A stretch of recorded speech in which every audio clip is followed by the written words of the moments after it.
Bismillahirrahmanirrahim. Assalamualaikum dan selamat datang ke podcast Segar Amat. Hmm. Uh, episod yang keempat, Alhamdulillah. Bersama saya Alif Yunus. Dan saya Hafizuddin Saleh. Okay, dan jadi hari ini kita akan membincangkan beberapa perkara lah. Yang pertamanya sempena dengan bulan kesedaran gastrik, kanser ataupun kanser perut pada bulan November ni. So hari tu Oktober bulan kesedaran kanser payudara lah. So November ialah kesedaran kanser gastrik. Kanser. Okay, sebelum kita pergi lebih detail lah, mungkin bisa jelaskan sikit lah berkenaan dengan kanser gastrik. Ataupun mungkin kita cerita berkenaan dengan perut tu sendiri. Gastrik lah. Okey. Sebenarnya apa nama ni kita selalu dengar bila kita jumpa orang datang dengan sakit perut ke kan, dia akan cakap saya ada sakit gastrik. Gastrik. Ya, yang sebenarnya perkataan gastrik tu sebenarnya merujuk secara umumnya kepada organ yang nama perutnya lah. Dia dalam bahasa saintifiknya kita panggil gastrik lah. Tapi sebenarnya ialah perut lah. Pinjam sekejap ni. Nama nampak kat situ tapi tak pernah guna lah. Okay.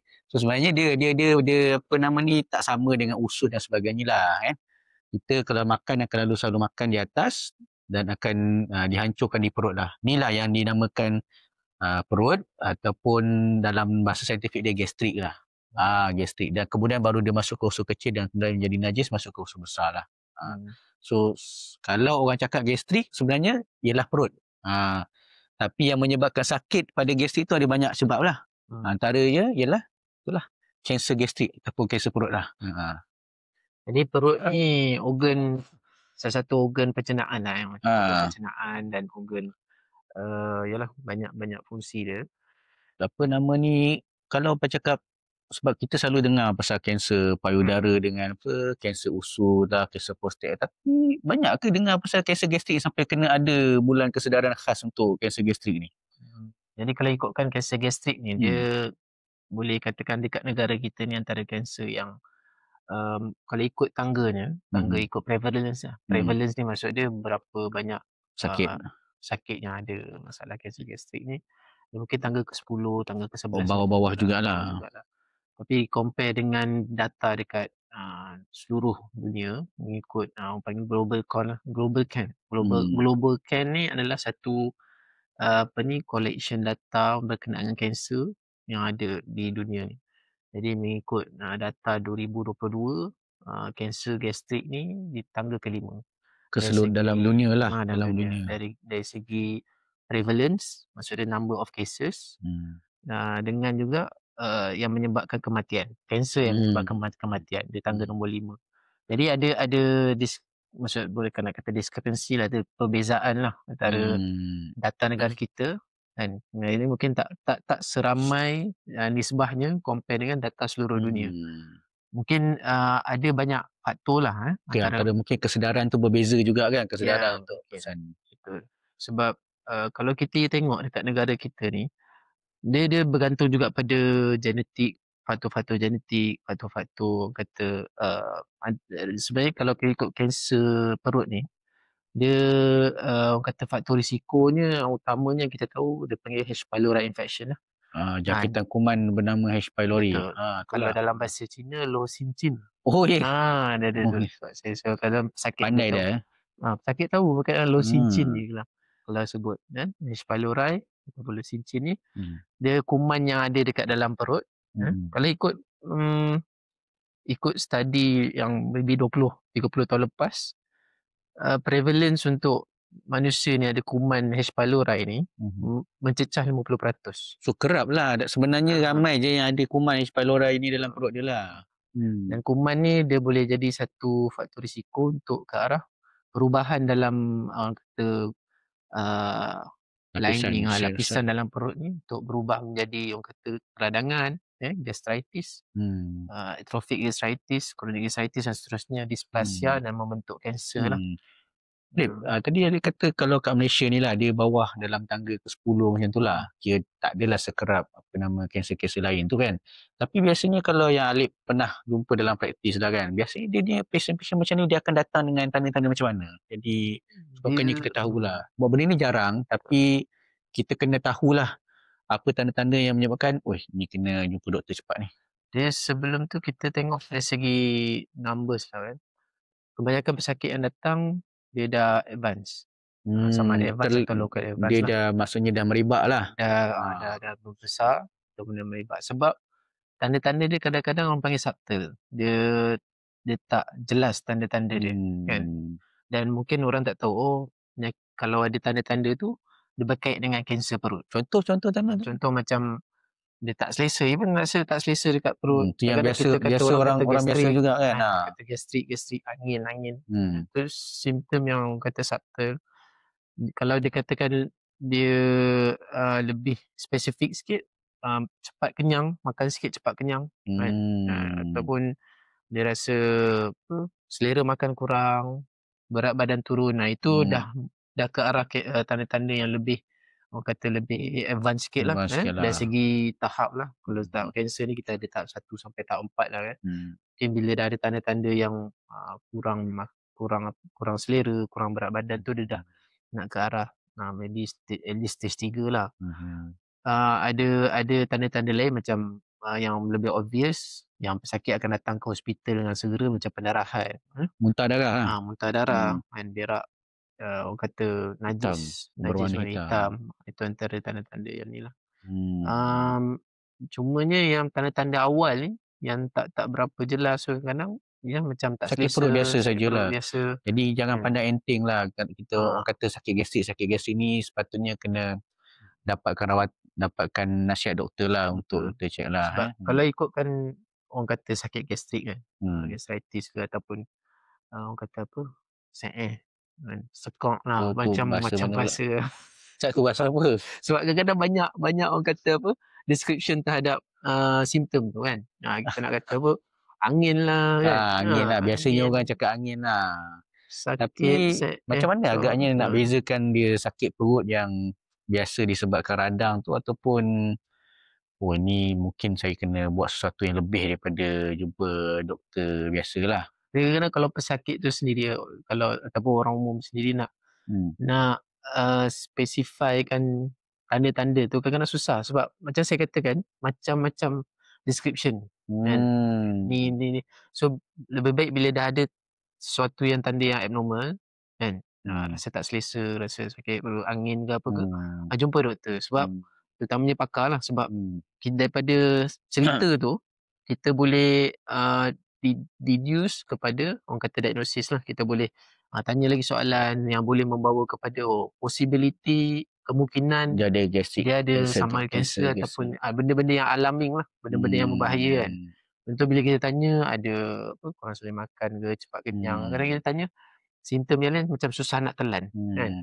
Itu mungkin boleh berkait dengan bukan kanser perut saja, kanser esophagus. Tapi kadang-kadang ada setengah pesakit yang datang, dia tak boleh explain yang bahawa dia susah telan tu adalah sebenarnya satu tanda kanser perut juga. Satu lagi saya rasa mungkin kalau seorang tu nak bezakan sakit perut yang dia dapat tu sakit perut biasa ataupun disebabkan sesuatu yang lebih serius seperti kanser kan, ialah kalau simptom tu berulang-ulang dan tak selesai. Dah jumpa macam-macam dah doktor semua kan dan sebagainya, tapi masalah masih tak selesai. Dan saya rasa orang macam tu lah sepatutnya kena pergi berjumpa dengan doktor pakar untuk kita orang kata korek cerita lebih dalam, dan kita boleh suggest untuk buat pemeriksaan yang penting untuk diagnose kanser perut, iaitu OJDS lah. Kan? Jadi kalau daripada memang banyak pesakit yang datang, dia dah lama, dia pergi beberapa doktor, dan bila kita selidik, dah ada alarming simptom yang red flag, orang panggil red flag simptom kan, yang menuju ke arah kanser perut. Sekarang lelaki red flag, perempuan red flag je. Tanda-tanda tu pun ada tanda-tanda red flag yang patutnya okay, something's not right lah kan. Itulah kalau secara orang kata gold standard, apa yang kita buat adalah OJDS lah. OJDS ataupun nama lain dia orogastroduodenoscopy, ataupun kalau orang esophageal gastroduodenoscopy ataupun biasa kalau orang kita dia panggil skop, nak buat skop lah, buat skop. Kebanyakan hospital yang berpakar memang ada yang ada pakar bedah lah, kebanyakannya memang ada perkhidmatan skop ni lah. ada orang dia a bit orang kata trauma lah, ataupun ada stigma. Dia dengar cerita daripada bermacam-macam orang kan.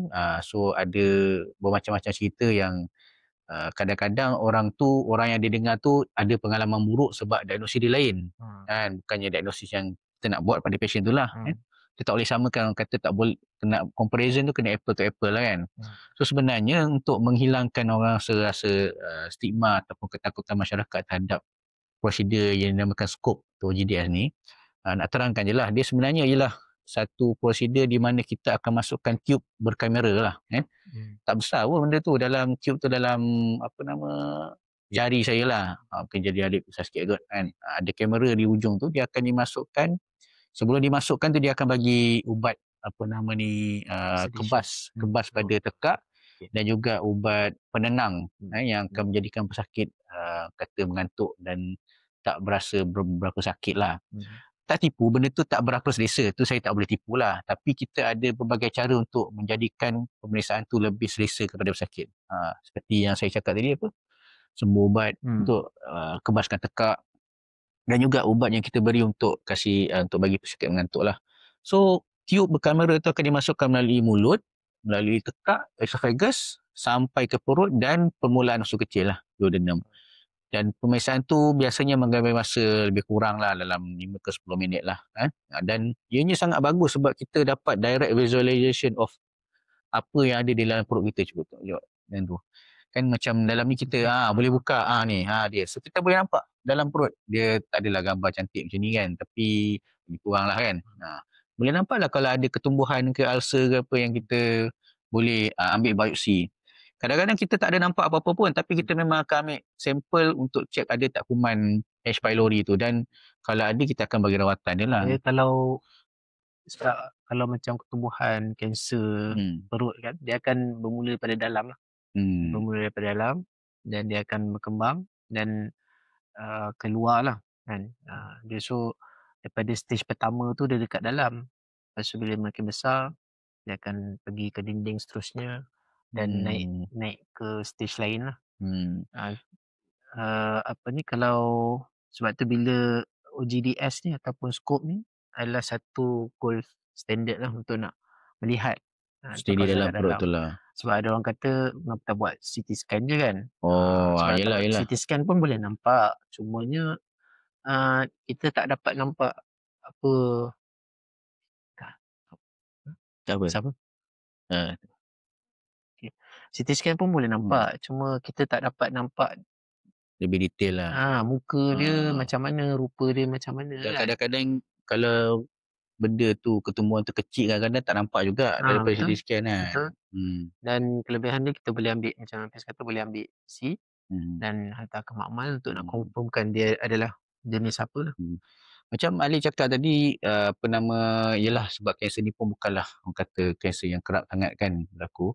And then biasanya kata kita dah terlewat lah. Tapi menurut pengalaman Alip lah kan, biasanya rawatan untuk sakit yang ada kanser perut ni biasanya berkesan tak? Dan rawatan macam mana tu biasa kita bagi tu? Dia kalau ikutkan rawatannya kita kena berdasarkan stage lah. Dan maksud dia dari segi tahap berapa. Sebab kita kena faham bila kita merawat kanser ni, kita kena terus nak fikir apa outcome yang terbaik untuk pesakit berdasarkan dia punya tahap ketika itulah. Dan modaliti apa yang ada untuk kita rawat. Dan selalunya kanser ni dia melibatkan orang panggil multidisciplinary punya effort lah. Maksudnya banyak disiplin, banyak tim yang terlibat untuk mendapatkan outcome yang terbaik untuk pesakit kan. Dia bukannya bawah pakar bedah saja, dan dia termasuk juga bawah bahagian onkologi, bahagian nursing, bahagian fisioterapi, nutrition kan. Itu antara benda-benda yang harus ditengok lah. Tapi kalau ikutkan rawatan definitif dari segi multidisiplin itu, dia boleh jadi sama ada operate dulu kan, bergantung pada tahap lah. Operate dulu, kemoterapi dulu, ataupun operate dan kemoterapi. Ada rawatan targeted terapi di bawah orang kata onkologi. Jadi bila mana dia bukan penyakit yang macam kanser lain lah kalau ikutkan pengalaman kita Bila kita tengok, satunya sakit datang dengan advanced stage. So, banyak kes yang kita hadapi terpaksa treat dalam keadaan dalam bahagian kanser ni, treatment kita ada dua yang utama, yang maksud dia yang saya general lah, sama ada kita nak cure the disease, nak sembuhkan lah, nak sembuhkan, nak mensiparkan kanser tu, ataupun palliative. Palliative ni maksud dia kita kanser tu dia dah merebak, dia dah advanced stage. Kita lebih kepada nak mendapatkan kualiti kehidupan, maksudnya quality of life. Kita tak buat untuk palliatif ni, kita tak, matlamat kita bukan untuk sembuhkan lagi lah, tapi untuk memberi keselesaan sakit sajalah. Betul. Waktu tu diorang panggil advanced stage lah. Jadi sebenarnya bila cakap pasal kanser perut ni, yang paling utama sekali ialah pengesanan awal lah. Betul. Sebab ada je tanda-tanda yang kita rasa red flag ni, kita sepatutnya cepatlah, sebab kalau dapat kesan awal, insyaAllah rawatan dia tu akan lebih berkesan lah berbanding dengan yang dah merebak merata-rata lah kan. Sebab dia kalau macam negara yang pembangun kan, negara yang dah maju lah, macam negara Jepun, dan burden gastrik kanser ni besar, contoh macam Jepun, mereka ada program orang panggil screening.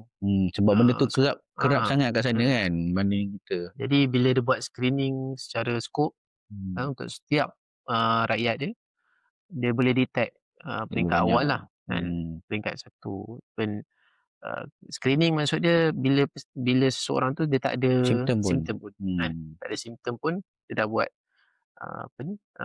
skop dan jumpa lesion yang kecil lah. So ada tumbuhan kecil yang mana yang boleh rawat pada peringkat awal. Ada juga kan kalau ketumbuhan kanser yang sangat kecil yang tak perlu pembedahan pun, kita gunakan skop saja kita boleh buang kan. Pembedahan dia prosedur secara endoskopi lah. Maksudnya buang dengan melalui skop sajalah tanpa memerlukan pembedahan besar lah kan. Advanced endoskopi lah, sama ada dia potong ketumbuhan tu melalui skop lah. Jadi kalau itulah penting pengesanan bila kita buat skop, kita even bukan saja lesion ataupun sesuatu benda yang kita nampak abnormal lah macam kanser, tetapi juga ada satu lagi sampel yang kita boleh ambil, tadi apa saya sebut sikit, berkenaan sampel orang panggil rapid test untuk nak tengok H. pylori ke tak kan. Actually H. pylori ni boleh detect bukan saja daripada skop saja, dia ada teknik lain macam orang panggil urea breath test yang guna pernafasan kita tu. Daripada darah pun ada, daripada stool antigen pun ada, maksudnya daripada najis pun ada. So bila mana dia dapat detect H. pylori ni ada, kuman H. pylori ni ada dalam perut, kita boleh start eradication terapi lah. Maksudnya kita start dua jenis antibiotik kan, ubat antibiotik, ubat PI untuk nak membunuh kuman-kuman ni lah. Jadi secara tak langsung ni adalah salah satu langkah pencegahan awal lah. Sebab kita faham H. pylori ni boleh membawa kepada kanser perut lah. So panjang juga kita cerita pasal kanser perut ni kan. Itulah harap sikit sebanyak boleh memberi kesedaran lah. Ada sebelum tu ada lagi apa-apa risk factor selain pada H. pylori yang boleh paling kerap sekali merokok lah. Smoking lah. Memang benda sensitif je kan, tapi merokok ni dia sebenarnya risiko kepada hampir ke semua kanser yang ada lah dalam dunia ni. Memang merokok ni ialah kata ibu kepada penyakit lah kan. So rokok lah selalunya. Pemakanan kan, certain makanan pun contoh makanan yang karsinogenik, makanan proses, makanan. Dan kalau yang direct link dengan kanser gastrik ni, kata makanan yang tinggi garam. Asap punya makanan lah pun boleh salah satu punca risk factor lah, faktor risiko pada gastrik cancer. Selain pada penyakit lain macam obesity pun salah satu faktor risiko pada penyakit gastrik cancer ni lah. Dan kalau tengok pada tadi apa tadi, tak apalah, lupalah. Panjang cakap pasal Seronok cerita pasal gastrik cancer. Penyakit tu rare. Bukan tapi rare lah, bukanlah rare sangat, tapi tidak sebanyak, orang kata secara relatif tidak sebanyak kanser-kanser lain yang kita kerap jumpa. Kanser payudara kan. Ada juga adalah dalam sebulan tu kita kalau macam dekat Segamat ni dalam sebulan tu adalah 1-2 pesakit yang kita akan jumpa ada ni berbanding kalau kes payudara hampir setiap minggu ada je yang datang kan. So, okay. So Lip, apa aktiviti selalu petang-petang? Selalu nampak lari dekat Sungai Kepeh tu. Itu memang Tak aktiviti harian. jogging kan? Satu hari 5 kilometer. Satu hari saya buat 2 kali. Pagi sebelum datang kerja. Total 10 kilometer lah satu hari. Tak ada sampai 10. Selalu pagi tu buat 3, 4 macam tu. Buat dah 5. Ni saya sekarang lebih kepada brisk walk lah. Macam fikir-fikir balik Kenapa brisk walk? Okeylah kalau kita katakan jogging ataupun running versus brisk walk. Kenapa prefer brisk walk? Dia sebenarnya bukan prefer brisk walk sangat lah. Sebenarnya saya dulu pun jogging juga, tapi lepas kena sakit slip disc belakang kan. Jadi lepas kena slip disc tu tak berapa larat. Doktor pun sakit sakit. Doktor manusia bang. Sebab banyak sangat menunduk waktu operate tu kan. So lepas daripada tu saya daripada kita duduk saya tak buat apa, kita cuba brisk walk lah kan. Dan saya rasa nampak brisk walk ni dia tidaklah high intensity sangat macam kita berjogging lah. Dia tak penat sangat. Kita buatlah jalan dalam setengah jam ke 45 minit tu kan. Tapi saya rasa dapat maintain jugalah berat. Dah tak naik lah sangat berat tu. Compare dengan bila jogging kan, penat juga kan. Tapi at the end, saya tak rasa macam ada ni sangat lah, perbezaan sangat. Kau rasa macam mana? So lebih sebut pasal maintaining good lifestyle kan, melalui physical activity. Sebab kita as macam doktor, walaupun kita ni bukan pakar dalam bidang orang kata exercise ke kan, sebab yang tu ada pakar dia sendiri kan untuk nak exercise, ataupun kita pun tak adalah pakar sangat dalam bidang nak diet ataupun nutrition semua, tapi kita tak boleh elak daripada memahami yang the overall wellness seseorang tu perlu kita ada kefahaman lah. Sebab orang akan tanya kita macam mana nak elakkan penyakit ni, macam mana nak elakkan penyakit ni. Takkan kita kata okey rujuk pada ni, kita bolehlah rujuk, tapi kita sendiri pun kena satunya kena memahami dan praktikkan lah. So bila kalau katakan physical activity ni dia akan bergantung kepada individual basis lah kan, bergantung kepada limitation seseorang. Minat seseorang tu pun penting juga kan.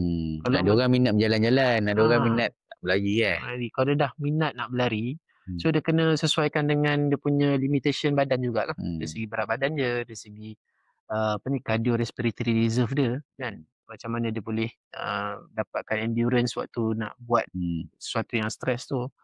So bagi saya dah lama dah, saya rasa dah nak kat 10 tahun dah saya memang jogging hari-hari. Memang awal dulu memang bukan hari-hari lah, tapi bila dah start buat tu, kita rasa macam benda tu is something yang bagus untuk kita. Tu saya nampak dekat Facebook ada tersebar lawak cakap orang yang biasa banyak jogging ni dah tua-tua mesti mileage dia tinggi. Mileage macam mana? Macam kereta lah kan. Kereta kalau dah banyak mileage dia punya value jatuh dia kan. Dia kata tengok pada lari bukan tengok pada rupa Tapi itulah bila Alik cakap pasal brisk walk versus jogging ni kan, saya ada sempat lah tengok beberapa artikel jurnal ni kata actually sebenarnya both brisk walk dengan jogging ni dia memang is a good activity to maintain good lifestyle lah.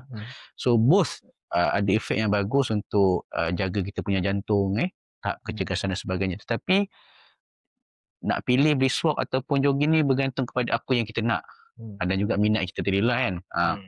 Kedua-duanya ada manfaat kesihatan yang baik, tapi memang kalau running tu lebih banyak kalori akan dibakar lah dan badan akan lebih cergas lah. Tapi yelah kena tengok limitasi jugalah kan. Kalau sampai terlalu memaksa diri sampai dapat penyakit lain pun susah juga.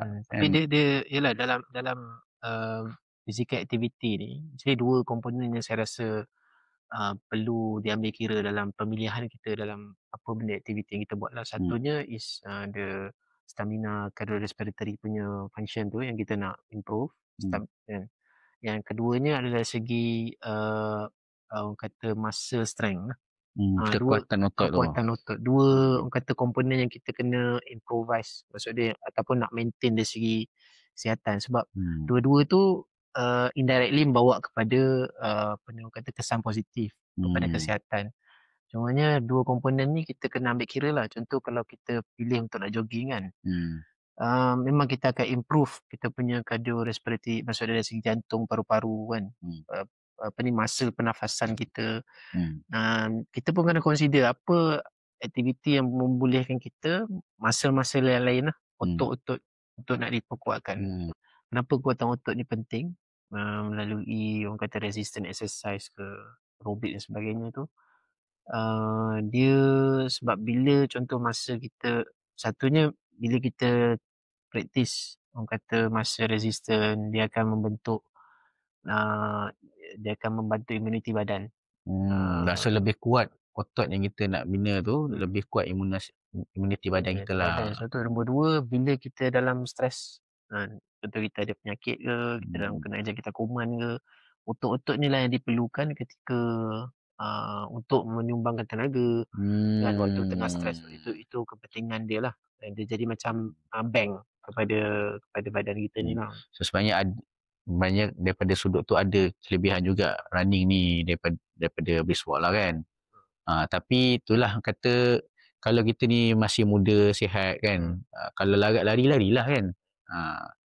Ya, tapi untuk orang yang dah tak larat ke apa kan, daripada tak ada apa-apa, tak buat apa-apa, buatlah brisk walk. Ada juga kebaikan dia kan. Kesimpulannya kita kena sentiasa orang kata ada physical activity tu kena ada. Apa-apa pun tu ialah tu yang penting. Nak strategize kemudian tu yang tu mungkin daripada masa kita belajar dan daripada orang yang kita belajar, tapi kena ada orang kata semangat ataupun momentum untuk nak ada physical activity yang cerdas lah. Selalu jogging kat mana sini? Selalu jogging kat mana sini? Kat Sungai Kepih lah. Sungai Kepih lah. Banyak tarikan sebenarnya kat Tergamat ni. Ya, betul. Antaranya Sungai Kepih. Tak bosan lah situ. Memang tapi itu ramai orang kan? Penuh orang. Ramai. Pagi, petang ramai orang. Kan? Orang muda, orang tua. Orang tua pun ada. Semua peringkat umur. Saya kena start running balik lah.